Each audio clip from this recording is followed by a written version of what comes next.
D100有聲台交通消息。早晨啊！翻工時間去到早上嘅9點03分啊！呢分鐘啊，繼續有阿通啊，同大家睇睇外邊最新交通情況噶。咁首先2宗交通意外消息提翻大家。3號幹線向呈祥道方向近呢個瑪嘉烈醫院啊，橋面慢線有宗交通意外噶，龍尾喺後邊嘅2號貨櫃碼頭嗰邊。咁另外港島區嘅黃竹坑道向翻香港仔隧道方向呢，近呢個香港仔運動場啊，慢線亦有交通意外噶，龍尾喺後邊嘅業勤街啊，塞緊車，各位盡量忍讓同埋沿途留意翻警察叔叔指示啦，唔該。好，走翻出嚟港島睇睇告士打道過去啊，現時龍尾新鴻基中心，另外東區走廊落紅隧加埋落中環呢，排翻去怡東酒店噶。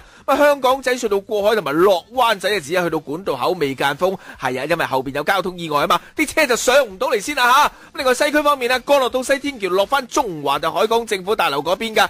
九龍區公主道過海龍尾愛民村，另外加士居道過去呢，排下就轉晒彎噶啦，去到女童軍總會嗰邊。渡船街天橋向翻紅磡啊，進發花園。咁至於個加士居道向翻油麻地方向呢，龍尾康莊道橋底啊。新界區獅隧出九龍隔田村，另外大老山隧道出翻九龍方向，排翻去小瀝源噶。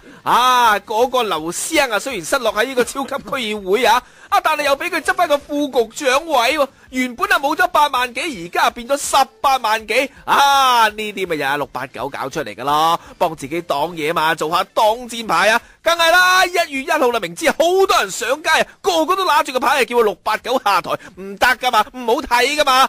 梗係舉多個太監樓下台啦喂。好，揸緊車各位請緊嘅啦吓，保持警覺，安全駕駛啊。